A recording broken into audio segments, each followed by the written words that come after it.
Jadi malam hari ini kita akan berbicara mengenai satu tema baru yaitu See What I See atau dengan kata lihat apa yang saya lihat. Mungkin banyak teman yang bertanya-tanya apa sih sebenarnya akan dibicarakan mengenai tema ini ya.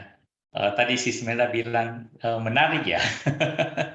Ya, menarik lihat kita bagaimana memandangnya ya. Jadi ini memang see what I see, lihat apa yang saya lihat tidak semudah yang kita pikirkan ya. Jadi lihat apa yang saya lihat itu umumnya kita ingin orang lain melihat apa yang kita lihat. Orang lain mengerti apa yang kita mengerti. Kita rindu orang lain juga berpikir seperti apa yang kita pikirkan. Yang pada akhirnya kita memaksakan orang lain mengerti diri saya. Itu kita tanpa sadar ya, biasanya kita umumnya begitu. Saya pun pernah mengalami begitu. Jadi kita mau orang lain mengerti apa yang terjadi dalam kehidupan saya, kesulitan saya, pergumulan saya, masalah saya, tantangan yang saya hadapi, hambatan yang saya hadapi, persoalan hidup, tekanan, beban tanggungan, kekhawatiran, atau mungkin hal-hal yang lebih positif mungkin ya, kelebihan saya supaya orang juga tahu ya, kemampuan saya, kehebatan saya, keilmuan saya, pengetahuan saya, kekuatan saya, mungkin ketenaran saya atau ketokohan saya dan lain-lain sebagainya. Nah, ini kadangkala tanpa kita sadari semua terjadi dalam kehidupan kita. Jadi malam hari ini kita akan melihat ya, lihat apa yang saya lihat tanpa kita sadari biasanya itu kita memaksa orang. Bisakah orang lain melihat apa yang saya lihat? Itu yang terjadi dalam kehidupan kita sehari-hari, ya. Jadi, bisakah orang lain melihat apa yang saya lihat? Ini persoalan yang sering timbul dalam kehidupan kita. Atau dengan kata lain, seperti ini ya, mungkin ini udah sering lihat ya, biasa dikirim di WhatsApp. Tapi ini juga bagus sekali kita diskusikan malam hari ini. Kita berpikir orang lain bisa melihat apa yang saya lihat. Ya, 6 atau 9. Kita kalau lihat ini kan akan terjadi perdebatan. Ya, pasti kita lihat di posisi mana kita melihatnya. Nah, sama seperti gajah ini. Lihat apa yang saya lihat. Sebenarnya kalau kita berkata demikian, sebenarnya kita ada dalam kebutaan. Artinya begini, jadi kita masing-masing itu meraba. Jadi kita mau orang lain melihat apa yang kita lihat, tapi apakah betul dia bisa melihat? Sebenarnya tidak. Dia buta dengan apa yang kita lihat. Sama juga dengan kita, sebenarnya kita buta apa yang dia lihat. Karena kita tidak tahu apa yang dia lagi lihat, seperti tadi 6 atau 9. Nah, sama jadi saya pemisalan seperti gajah ini, ada 6 orang buta. Dia coba meraba-raba gajah ini. Tentu yang meraba ekor, tentu dia berpikir, ini berbentuk apa ini? Seperti cambuk. Yang memegang kakinya lah, yang memegang badannya pasti berbeda-beda semua nanti penjelasannya. Memegang gadinya, belalainya pasti berbeda-beda. Ini kita tahu semua. Jadi sebenarnya menurut saya gajah itu adalah apa? Sesuai apa yang saya rasakan, apa yang saya lihat atau apa semua segala macam apa yang saya raba. Jadi kita katakan begini, orang lain apakah orang lain bisa memahami apa yang saya pahami? Ya, ini pertanyaan yang harus kita sama-sama pikirkan selalu karena banyak terjadi kesalahpahaman, banyak terjadi perselisihan, banyak terjadi pertengkaran dalam rumah tangga baik antara suami istri yang saya selalu katakan ya orang tua anak maupun dalam organisasi antara pelayan-pelayan Tuhan maupun dalam pekerjaan usaha kita antara kita dengan customer kita juga bisa demikian. Jadi terjadi kesalahpahaman atau dengan kata lain, apakah orang lain bisa berpikir seperti apa yang saya pikirkan? Tentu ini tidak sama pasti. Kita juga kadang-kala tahu, tapi tanpa sadar dalam kenyataannya dalam perilaku kita sehari-hari berinteraksi, kita seolah-olah mau berpikiran begitu. Apa sih dia akan tahu apa yang saya pikirkan? Padahal belum tentu. Atau dengan kata lain, apakah orang lain bisa merasakan apa yang saya rasakan? Ya, kok dia nggak ngerti sih? Sama seperti suami istri kadang-kala bertengkar. Kenapa dia tidak rasa apa yang saya rasakan? Kenapa dia tidak mengerti saya, Pak? Kenapa dia tidak memahami saya, Pak? Ya, selalu pertanyaannya begitu. Padahal kami udah menikah, ya sekian tahun. Kenapa dia masih tidak bisa memahami saya? Dia tidak mengerti saya. Dia tidak merasakan apa yang saya rasakan. Ini yang sering timbul dalam percakapan sehari-hari yang kita biasa lihat. Ya, yang pertengkaran-pertengkaran, kemudian perdebatan, perselisihan terjadi. Nah, kalau saya kasih lihat begini ya, melihat peristiwa ini, ya saya biasa kalau di Paradigm saya kasih gambar ini keluar, apa yang Anda lihat? Ya, ketika saya kasih lihat gambar ini, melihat peristiwa, berarti ini ada satu peristiwa dalam gambar ini. Ya, menurut saya apa yang terjadi? Nah, biasanya dalam kelas ketika saya tanyakan banyak sekali interpretasi, banyak sekali. Ada yang bilang, pasti bilang, yang paling banyak itu bilang, oh ini mau tenggelam Pak, dia minta tolong, teriak. Bukan teriak ya, angkat tangan, dia udah mau tenggelam. Ada dia bilang, oh itu cuma acting Pak, dia supaya difoto, ya gaya aja.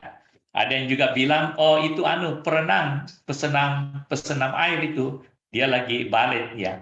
Kemudian saya bilang, kalau mau mengerti apa yang di dalam peristiwa ini terjadi, tanya itu kan yang foto itu. Yang foto itu pasti tahu kenapa dia ambil fotonya, ambil gambarnya, dia pasti tahu. Nah, tapi kita masing-masing pasti menurut interpretasi kita ketika kita melihat gambar ini. Nah, inilah yang sering terjadi dalam kehidupan kita tanpa kita sadari ya. Kita sama-sama melihat dari cara kita masing-masing. Jadi umumnya makanya saya kasih tema ini see what I see. Sekarang kita tanpa sadar ya dalam tanda kutip kita selalu menuntut orang melihat apa yang kita lihat. Menuntut orang apa yang kita pikirkan seperti yang saya pikirkan ya. Jadi menuntut orang juga memahami apa yang saya pahami. Menuntut orang lain juga merasakan apa yang saya rasakan. Padahal tidak kenyataannya tidak demikian. Sulit sekali memaksa orang lain untuk memahami apa yang kita pahami. Jadi kemudian kita melihat dari gambar ini, umumnya itu kita akan menarik kesimpulan yang bisa salah. Kejadian-kejadiannya itu belum tentu benar, kita bisa salah. Berpikirnya ternyata keliru, ya. Kemudian ceritanya tidak sesuai. Ternyata ini ada cerita tersendiri, kenapa dia angkat tangannya begitu. Apakah ini pemain polo air, apakah dia lagi main-main, atau memang dia tenggelam, ya. Kita nggak tahu, dia mau tenggelam. Ataukah dia pemain balet air, atau gimana, kita nggak ngerti.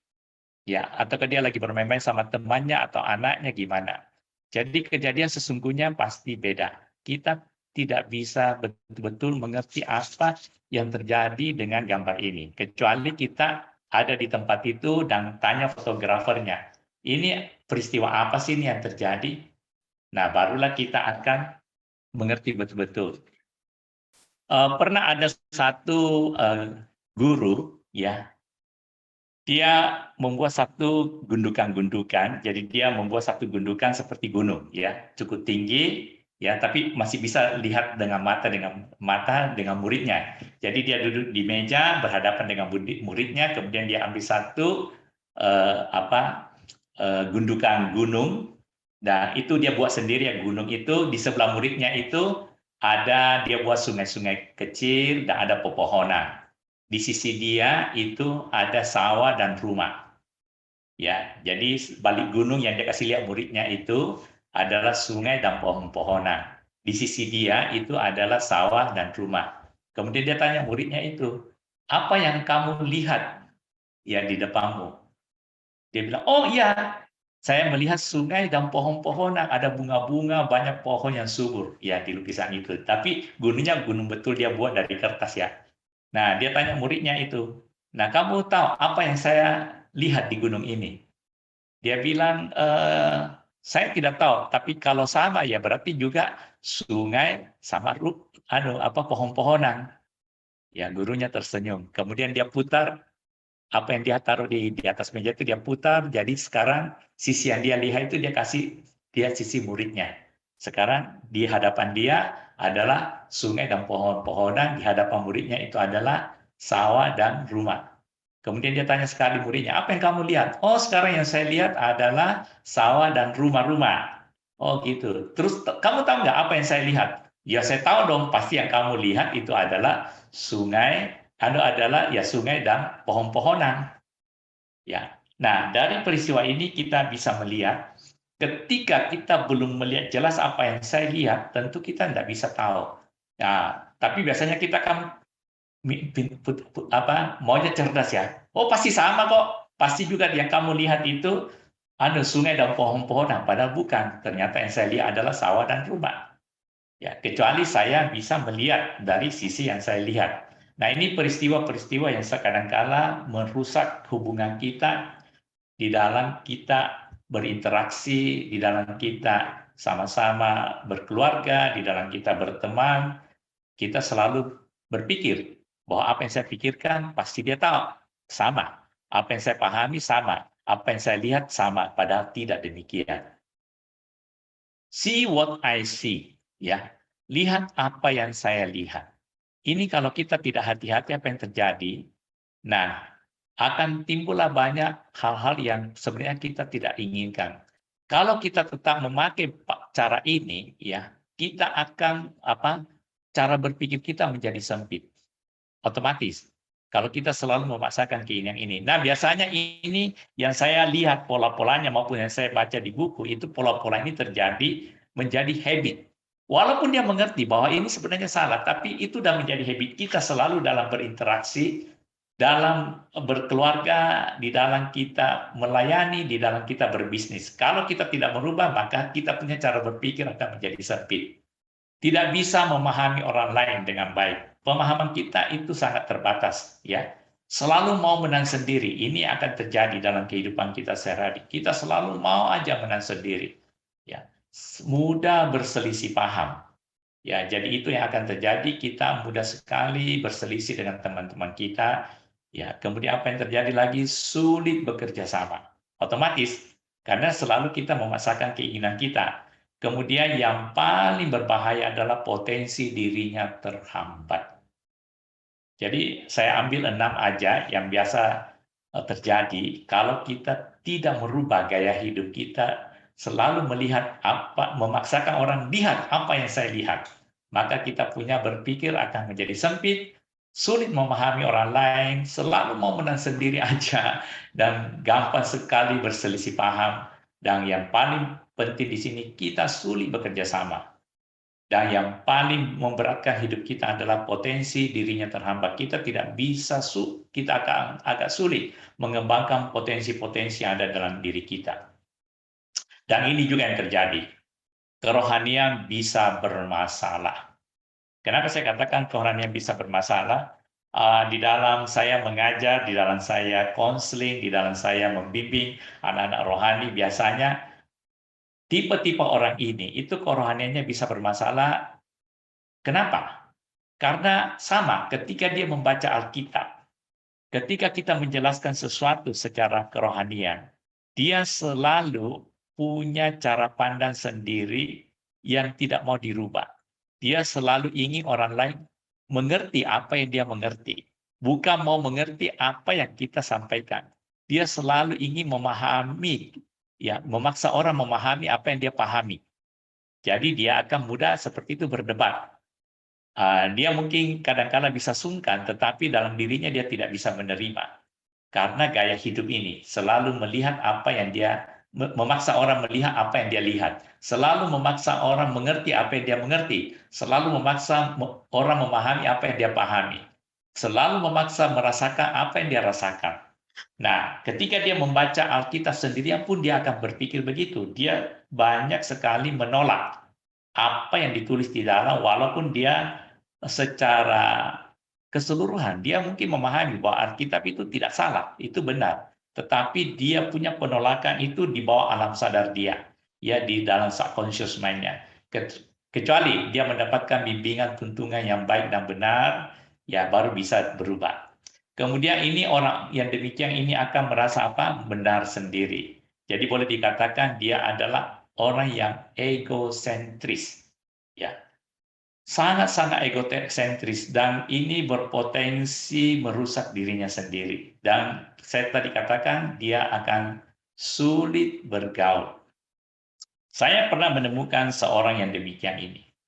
Jadi ketika saya coba membimbing menuntun dia, ya ini orangnya cukup berumur ya, jadi kadangkala secara paradigma itu sulit sekali dirubah. Jadi orangnya tanpa sadar, ya selalu merasa dirinya lebih benar dari siapapun. Nah itulah sistem egosentris.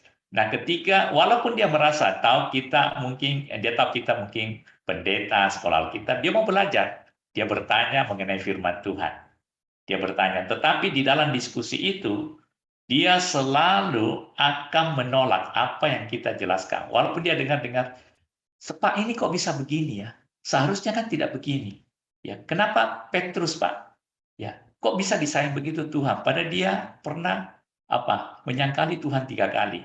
Nah, kita kasih tahu dia bahwa ya dia itu sebagai manusia biasa. Dia bilang, kenapa Tuhan sampai memilih dia? Udah tahu kan seperti Yudas itu pasti nanti akan, apakah Tuhan tahu enggak bahwa dia akan mengkhianati, dia akan menjual Tuhan. Ya, kalau kita lihat firman Tuhan, Tuhan tahu kok, bahkan dia udah ingatkan Yudas berkali-kali. Ya, enggak boleh gini. Nah, dia selalu akan berselisih pendapat dengan kita yang menjelaskannya. Kenapa begini? Saya bilang, itu adalah dalam kedaulatan Tuhan sendiri. Tetapi Tuhan itu sudah mengingatkan. Dan itu juga menjelaskan kepada kita bahwa tidak ada manusia yang sempurna. Ya, jadi semuanya harus berhati-hati. Seperti Petrus, dia awalnya juga itu suka ceplos-ceplos. Bahkan dia selalu ngomong, orang lain meninggalkan Tuhan, tapi dia sekali-sekali tidak. Mati pun dia mau, tetapi kita tahu dia menyangkali Tuhan 3 kali.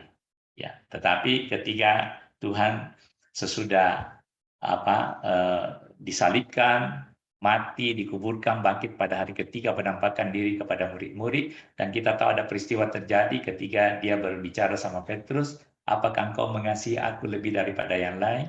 Ya 3 kali kita tahu itu ceritanya semua ya.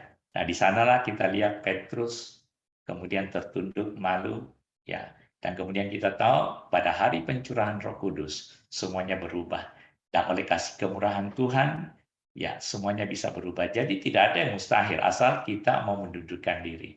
Tetapi ketika saya berbicara kepada teman ini yang bertanya-tanya, dia tetap tidak bisa menerima. Dia punya cara berpikir sendiri, ya. Tapi dia bilang saya tetap percaya firman Tuhan, saya tetap percaya Tuhan. Tapi ketika kita menjelaskan begitu sulit. Ya, saya juga berdoa. Mudah-mudahan dia seperti Petrus, suatu hari dia bisa mengerti dan berubah cara pandangannya. Tetapi ini yang saya mau menjelaskan bahwa ketika kita tanpa sadar kita membiasakan diri, ya see what I see, lihat apa yang saya lihat, itu pemaksaan yang berbahaya sekali. Dan walaupun kita menjelaskannya dengan baik, dengan apa, dia tetap punya pemahaman sendiri. Tentu hanya Tuhan yang bisa merubah orang demikian, hanya kuasa Roh Kudus yang bisa menjamahnya.